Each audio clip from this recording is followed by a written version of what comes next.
Hello, जय हिंद, वंदे मातरम। बच्चों, आप सभी का फिर से स्वागत है हमारे यूट्यूब चैनल स्पार्क एजुकेशन में, जहां पर हम आपको मैथ्स और साइंस क्लास 10 के लेक्चर्स को फ्री में डिलीवर करते हैं। ठीक है बच्चों, तो नए और पुराने व्यूवर्स सभी का एक बार फिर से स्वागत है हमारे इस चैनल पर, जहां पे हम आज पढ़ रहे हैं केमिस्ट्री का chapter number 2 acid base and salt, जहां पर हमने सॉल्ट्स के बारे में बेसिक इन्फॉर्मेशन सब कुछ कवर अप कर लिया था। NaCl से यानी कि सोडियम क्लोराइड से कुछ रॉ मटेरियल, जो सोडियम क्लोराइड एक रॉ मटेरियल की तरह यूज होता है कई कंपाउंड्स को फॉर्मेशन में, उसकी बातें हमने स्टार्ट कर दी थी। तो हमने प्रीवियस लेक्चर में क्लोरो अल्कली प्रोसेस को समझा था और NaOH यानी कि सोडियम हाइड्रोक्साइड की बनावट को पढ़ा था। ठीक है बच्चों, तो अगर आप लोगों ने लेक्चर नहीं देखा है तो प्लीज जाइए और वो लेक्चर को देखिए। ठीक है बच्चों, तो आज अपना लास्ट लेक्चर होने वाला है कॉन्सेप्ट वाइज इस चैप्टर का, जहां पर आज हम बाकी सभी रिमेनिंग कॉन्सेप्ट्स को कवर अप करने वाले हैं। यानी कि जो भी रॉ मटेरियल हमारा जो सोडियम क्लोराइड है रॉ मटेरियल का यूज हो रहा है, उससे कौन कौन से और कंपाउंड बन सकते हैं उनकी बातों को करते हैं। ठीक है बच्चों, तो आज अपना जो फर्स्ट है कंपाउंड, उसका नाम है फॉर्मेशन ऑफ CaOCl2, यानी जिसे हम डेली लाइफ में या फिर कॉमन नेम की तरह बोलते हैं ब्लीचिंग पाउडर या फिर ब्लीचिंग। ठीक है बच्चों, तो इसका जो साइंटिफिक या फिर जो केमिकल फॉर्मूला नेम होता है उसे बोलते हैं हम कैल्शियम ऑक्सीक्लोराइड। क्या बोलते हैं? Calcium oxychloride. और इसका जो कॉमन नेम है उसे क्या है, हम बोलते हैं ब्लीचिंग। ठीक है बच्चों, तो यहाँ पे लिख लेते हैं हम लोग कि ये क्या है, हमारा जो कॉमन नेम है, तो कॉमन नेम है हमारा, इसको बोलते हैं हम लोग ब्लीचिंग। क्या बोलते हैं? ब्लीचिंग। ठीक है बच्चों, इसका जो फॉर्मूला है या फिर जो भी हम बोलते हैं इसका फॉर्मूला इन्फॉर्मेशन फॉर्मूला नेम है या फिर केमिकल नेम लिखते हैं। केमिकल नेम क्या है इसका? केमिकल नेम बोलेंगे कैल्शियम ऑक्सी क्लोराइड। क्या है? Calcium oxy chloride. ठीक बच्चों, तो ये दोनों बातें याद रखना, एग्जाम में MCQ के रूप में पूछा जाता है। What is the chemical name of bleaching? ठीक है, तो क्या बोलेंगे आप लोग? इसे बोलेंगे कैल्शियम ऑक्सी क्लोराइड। ठीक है, कैल्शियम ऑक्सी क्लोराइड। तो फॉर्मूला आपका लिखा हुआ है, फॉर्मूला भी लिख लेते हैं नीचे। तो फॉर्मूला क्या हो जाएगा इसका? तो फॉर्मूला हो जाएगा कैल्शियम ऑक्सीक्लोराइड यानी कि CaOCl2। ठीक है बच्चों, ये तो हो गया इसकी बेसिक इन्फॉर्मेशन। अब ये फॉर्मेशन कैसे होता है, फॉर्म कैसे होता है, तो इसको फॉर्मेशन में क्या करना है, रिएक्शन लिखेंगे हम लोग और समझेंगे। ठीक है बच्चों, तो रिएक्शन में क्या होगा, जब भी कैल्शियम हाइड्रोक्साइड यानी कि CaOH ट्वाइस के अंदर Cl2 गैस को पास किया जाता है, यानी कि क्या पास किया जाता है, Cl2 गैस को किसके अंदर से, कैल्शियम हाइड्रोक्साइड के अंदर से पास किया जाता है, तो हमारा ब्लीचिंग वाटर बन के तैयार होता है। ठीक है बच्चों, क्या होता है हमारा, तैयार होता है ब्लीचिंग। ठीक है, कैसे हम बोलेंगे, सेक्ड लाइम में, किसमें, sacked lime plus chlorine gas क्या देता है आपको, देता है ब्लीचिंग। क्या देता है?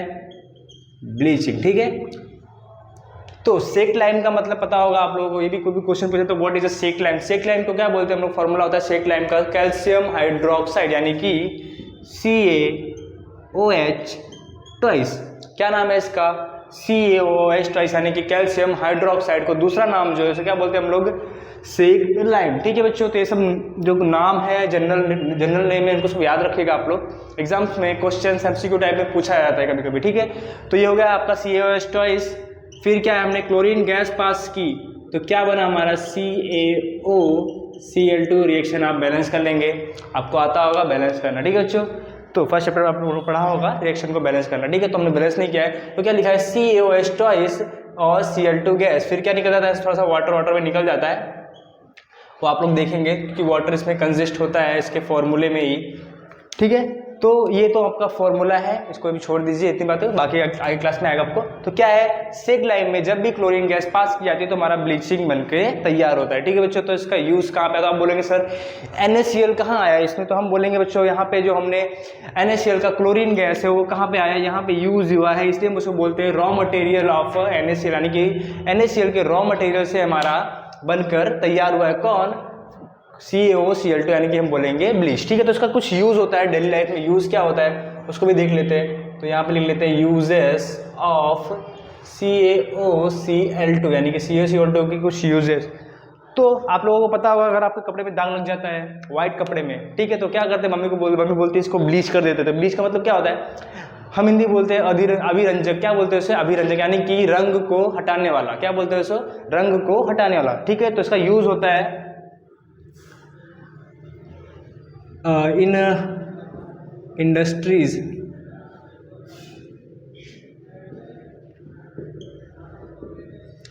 In colour industries. कहाँ पे होता है? कलर इंडस्ट्रीज में। ठीक है, लेनिन और कॉटन को भी वाइट करने, यानी कि जो आपका कपड़ा होता है कॉटन, वो पूरी तरीके से वाइट नहीं होता है जब वो फॉर्मेशन होता है। ठीक है बच्चों, तो उसको वाइट करना होता है क्योंकि वो किस टाइप का होता है? हल्का येलो टाइप का, हल्का येलो कलर का होता है। उसको वाइट करने के लिए हम क्या यूज़ करते हैं? ब्लीचिंग पाउडर का यूज़ करते हैं। ठीक है बच्चों, तो for white colour of cotton. ठीक है, कॉटन को वाइट करने के लिए भी यूज़ होता है। फिर आप लोग जानते हैं वॉशिंग में भी यूज़ होता है। और एक सबसे इम्पॉर्टेंट जो चीज़ है वो है इसका, ये है ऑक्सीडाइजिंग एजेंट। क्या है ये? एक ऑक्सीडाइजिंग एजेंट है। ठीक है बच्चों, तो ये बहुत इंपॉर्टेंट पॉइंट है। इसका यूज़ होता है एज अ ऑक्सीडाइजिंग एजेंट। तो आपको पता होगा ऑक्सीडाइजिंग एजेंट क्या होता है, ऑक्सीडेशन क्या होता है। अगर आप लोगों को नहीं पता तो हम लोगों ने लेक्चर दिया है उस बातों पे, उसको चैप्टर को पढ़ाया हुआ है, व्हाट इज ऑक्सीडेशन, रिडक्शन के बारे में, तो आप वो देख सकते हैं। ठीक है बच्चों, तो ऑक्सीडाइजिंग एजेंट के रूप में भी ये बिहेव करता है। ठीक है, आयोग आपको समझा होगा। नेक्स्ट मूव करते हैं हम लोग सोडियम हाइड्रोजन कार्बोनेट, जिसको हम बोलते हैं खाने का सोडा, यानी कि बेकिंग सोडा के रूप में। ठीक है बच्चों, हेलो बच्चों, फिर से दूसरा टॉपिक जिसका नाम है फॉर्मेशन ऑफ NaSCO3, यानी कि formation of sodium hydrogen carbonate. ठीक है बच्चों, तो इसका जो कॉमन नेम है क्या है? पहला हम लिखते हैं कॉमन नेम, क्योंकि कॉमन नेम घर का नेम ज़्यादा यूज होता है सबसे पहले। ठीक है, तो कॉमन नेम क्या है इसका? हम इसे बोलते हैं बेकिंग सोडा। क्या बोलते हैं इसको? बेकिंग सोडा, यानी कि खाने में इसका यूज होता है। ठीक है, आप लोगों ने समोसा खाया होगा, इडली खाई होगी, खमन खाए होंगे, तो आपको बहुत सी क्रिस्पी टाइप का लगा होगा। ठीक है बच्चों, क्या लगता होगा? क्रिस्पी टाइप का लगता होगा। ठीक है, जो क्रिस्प आता है ना, यानी कि जो वो उसका खोखलापन अंदर में, यानी कि जो कुरकुरापन आता है हमारे खाने में अंदर, वो कौन लेके आता है? वो ये बेकिंग सोडा ही लेके आता है। कौन लेके आता है? बेकिंग सोडा लेके आता है। ठीक है, इसका एक और काम होता है, खाने को जल्दी पकाने के लिए भी इसका यूज़ होता है। ठीक है बच्चों, तो इसका जो कॉमन नेम है वो है बेकिंग सोडा। इसका केमिकल नेम होगा, हम लिख लेते हैं केमिकल नेम। केमिकल नेम क्या होगा इसका? तो हम बोलेंगे sodium hydrogen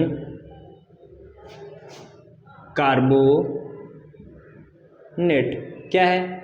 sodium hydrogen carbonate. ठीक है, ये हो गया भैया का जर्नल नेम यानी कॉमन नेम, ये हो गया केमिकल नेम। फॉर्मूला लिख लेते हैं नीचे, तो फॉर्मूला लिख लेते हैं, फॉर्मूला है NaHCO3।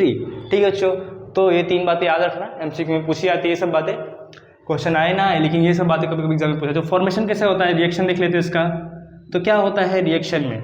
तो रिएक्शन में आपको पता है ये किसका है? रॉ मटेरियल क्या है इस कंपाउंड का बनने का? तो आपको बताया गया था NaCl से बनता है। तो हम लेते हैं NaCl यानी कि सोडियम क्लोराइड, H2O, CO2 और NH3।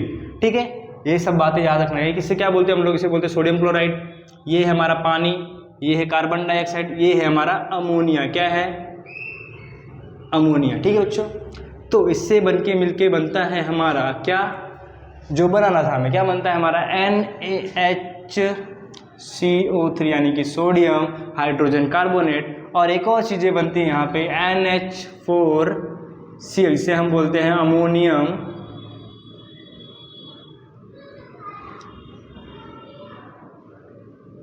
क्लोराइड। क्या है? Ammonium chloride. ठीक है बच्चों, तो ये है अपना रिएक्शन। NaCl, H2O, CO2 और NH3 आपस में रिएक्ट करके क्या बनाते हैं? NaSCO3 यानी कि जो बनाना था बेकिंग सोडा। और क्या बनता है हमारा? NH4Cl raw material. दूसरा एक और मटेरियल मिलता है, इसे हम बोलते हैं NH4Cl, जिसे हम बोलते हैं अमोनियम क्लोराइड। क्या बोलते हैं? Ammonium chloride. तो कभी कभी इस फॉर्मूले को देके आपसे नाम पूछ सकता है, what is the name of given compound, तो आपको बताना होगा क्या है नाम, अमोनियम क्लोराइड। एक मार्क्स का क्वेश्चन बन जाता है यहाँ पे। ठीक है, तो ये रहा अपना रिएक्शन। तो हमने क्या बोला था, किस रॉ मटेरियल कौन है यहाँ पे? NaCl। तो यहाँ से NaCl का ही यूज करके ये सब चीज़ें बनी हुई है। ठीक है बच्चों, तो इसे हम बोलते हैं फॉर्मेशन ऑफ NaSCO3, ठीक है। कुछ और भी रिएक्शन है इसमें, जैसे आप बोलते हो सर हमारा खाना कुरकुरा यानी कि कुरकुरा बनाता है वो कैसे आता है, उसके लिए भी एक रिएक्शन होती है, उसको भी देख लेते हैं। सेकंड रिएक्शन है यहाँ पे, हम बोलेंगे क्या लिखा है यहाँ पे NaHCO3। इसको जब हीट देते हैं बच्चों, क्या देते हैं, हीट देते हैं, तो क्या होता है, तो ये कन्वर्ट होता है Na2CO3, H2O और CO2 गैस। ये CO2 गैस निकलती है ना, वो क्या करती है, खाने में खोखलापन पैदा कर देती है। जब वो निकलती गैस निकलेगी बच्चों वहाँ से, तो क्या हो जाएगा, खोखलापन हो जाएगा। और इसीलिए आपको समोसे वेफर्स खाने में कुरकुरे लगते हैं। क्यों लगते हैं कुरकुरे, क्योंकि वहाँ से कौन सी गैस रिलीज हो गई है, कार्बन डाइऑक्साइड गैस रिलीज हो गई है, और उस यहाँ पे उसने होल यानी कि टाइप पोरस कर दिया है, ठीक है। तो इसलिए हमें वो खाने में कुरकुरा लगता है, ठीक है। एक और रिएक्शन है, जब भी हम NaSCO3 को यानी कि जो हमारा ये है, इसको क्या कराएंगे, बेकिंग सोडे को एक मिल्ड एसिड यानी क्या बोलेंगे, मिल्ड एसिड मतलब ऐसा एसिड जो खा सके, ठीक है, ईडेबल एसिड, ठीक है। जैसे हम टार्टरिक एसिड हो गया, साइट्रिक एसिड हो गया, तो हम खा सकते हैं, ठीक है बच्चों। तो ऐसे एसिड लेना, ना कि HCl ले लेना जो हम खा नहीं सकते, जिनका यूज़ खाने में नहीं होता, उनको नहीं लेना। ईडेबल एसिड के साथ जब भी हमारा ये रिएक्ट करता है तो भी क्या करता है, CO2 गैस और वाटर वहाँ से रिलीज करता है। क्या करता है, CO2 गैस और वाटर रिलीज करता है, ठीक है बच्चों। तो ये तो हो गई बातें रिएक्शन की, और बातें हो गई फॉर्मेशन की। तो यूज़ क्या होगा, तो पहला यूज़ तो आपको पता ही होगा, यूज़ होता है फॉर, यूज़ में लिख लेते हैं,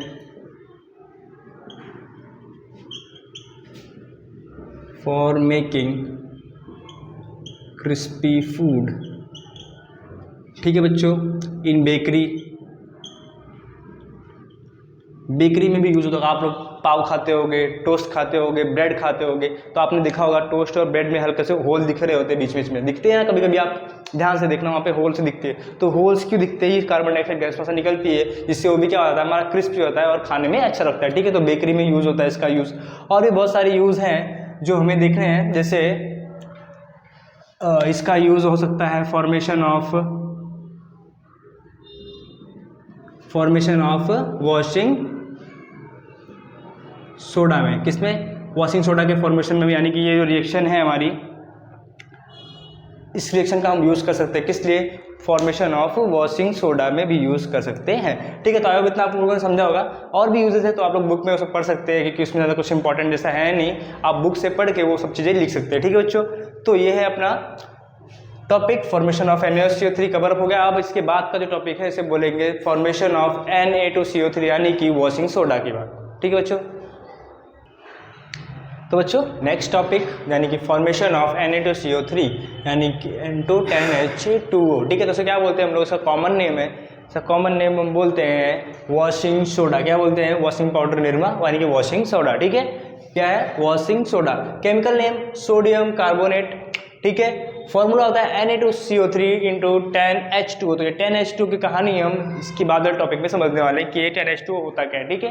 तो फॉर्मेशन कैसे होता है, तो NO2CO3 यानी कि जो सोडियम कार्बोनेट है उसका रिक्रिस्टलाइजेशन क्या करना है, रिक्रिस्टलाइजेशन करना है, यानी कि पानी के एटम्स को उसमें जोड़ना है, ठीक है। क्रिस्टलाइजेशन मतलब होता है पानी के एटम्स को बाहर निकालना, मॉलिक्यूल्स को। और यहाँ पे क्या होता है रिक्रिस्टलाइजेशन में, क्या करना है, पानी के जो भी एटम्स है वापस उनको यानी कि मॉलिक्यूल्स को वापस जोड़ना, ठीक है। तो कौन सा प्रोसेस है, नाम याद रखना, रिक्रिस्टलाइजेशन, रिक्रिस्टलाइजेशन, ठीक है। तो ये नाम याद रखना, पूछ सकते हैं एग्जाम में, which process is used for the formation of Na2CO3 × 10H2 यानी कि वॉशिंग सोडा के फॉर्मेशन में कौन सी प्रोसेस यूज होती है, तो हम कौन सी बोलेंगे, रिक्रिस्टलाइजेशन यानी कि पानी के मॉलिक्यूल्स को वापस Na2CO3 में ऐड करना, ठीक है। तो जब हम 10H2 ऐड करेंगे तो बच्चों आपको पता है डायरेक्ट सिंपल सा इक्वेशन फॉर्मूला बन के रेडी हो जाएगा, Na2CO3 डॉट 10H2O, ठीक है बच्चों। तो ये हो गया अपना Na2CO3 की बात। तो इसके यूजेस कहाँ पे होते हैं, तो इसका यूज होता है as a washing powder in domestic use. कहाँ पे, घरों में आपके मम्मी या आप कपड़े धोते होंगे तो वहाँ पे यूज़ होता है, किसके रूप में, एज अ वॉशिंग पाउडर। जो भी आप रिन टाइड जो भी यूज़ करते हो बच्चों, उसमें क्या होता है, ये कंपोनेंट प्रेजेंट होता ही होता है, ठीक है। Use in a glass soap industry, ठीक है। सोप बनाने आगे जो सोप बनता है ना बच्चों, साबुन, आप घर में जो भी साबुन यूज़ करते होगे नहाने के लिए, डेटॉल जो भी यूज, ठीक है, उस सब में भी ये चीज़ें यूज होती है। क्यों होती है यूज़, या फिर आप डिटर्जेंट केक यूज़ करते हो, यानी कि जो भी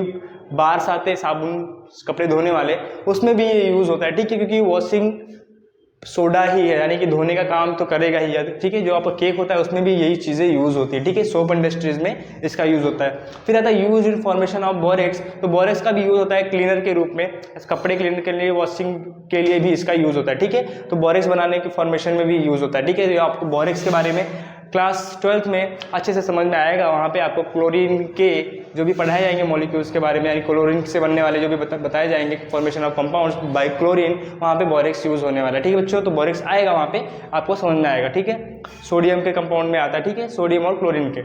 तो use as a removing permanent hardness of water, क्या ऐसा यूज होता है, पानी की हार्डनेस को रिमूव करने के भी काम में आता है, ठीक है बच्चों। तो आई होप इतना समझा होगा। अभी नेक्स्ट टॉपिक जो कि बहुत इंपॉर्टेंट टॉपिक है, क्रिस्टलाइजेशन। क्या है क्रिस्टलाइजेशन, क्या होता है, उसकी बात को देखते हैं, ठीक है बच्चों। बहुत कट करना।